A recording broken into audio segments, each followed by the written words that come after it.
On est amené à vivre des choses qui sont presque insurmontables. Et ces fragilités-là, il ne faut pas les refuser, il faut les accepter pour les soigner et les réparer.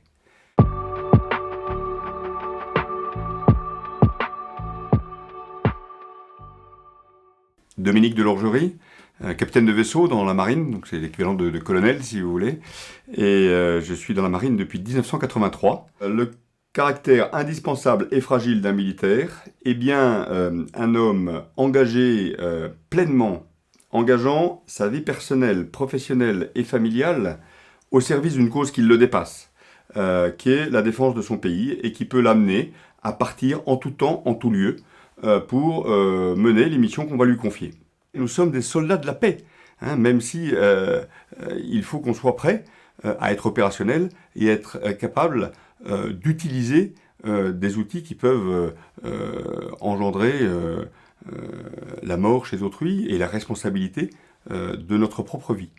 Voilà, donc c'est un engagement très, très fort.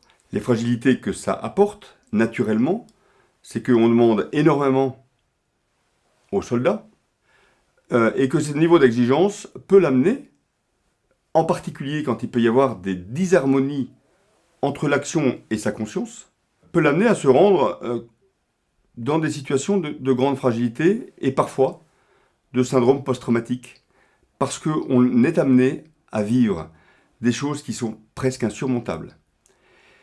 Et ces fragilités-là, il ne faut pas les refuser, il faut les accepter, essayer de les comprendre, essayer de les verbaliser pour les soigner et les réparer. Quand on dit qu'on est pleinement disponible, c'est quelque chose qui est très exigeant. Je suis parti en une demi-heure pour 3 mois alors que ce n'était pas prévu. Je ne savais pas où j'allais, enfin je savais sur quel territoire j'allais, mais je n'avais pas le temps que j'allais y rester, ce que j'allais y faire et quel serait mon engagement là-bas. Ma famille l'a supporté, j'avais 2 enfants à ce moment-là. Parler des fragilités, c'est quelque chose qui n'est pas facile, à tous les niveaux.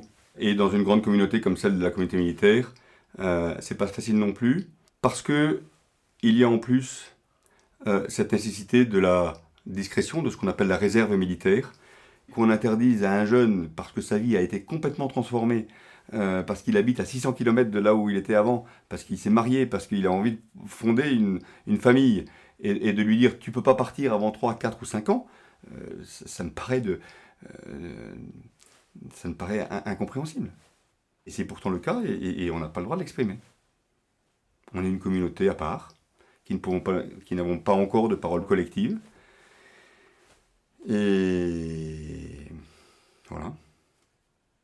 Le militaire a le droit de parler de ses fragilités, c'est même un devoir, parce que je pense que s'il veut être efficace, il faut qu'il soit épanoui et heureux, et que s'il a des fragilités, il faut qu'il arrive à les surmonter. Et on ne peut surmonter une fragilité que si on en parle. On a d'énormes réticences à verbaliser et à reconnaître. Bien sûr. C'est plus facile de rester dans le silence.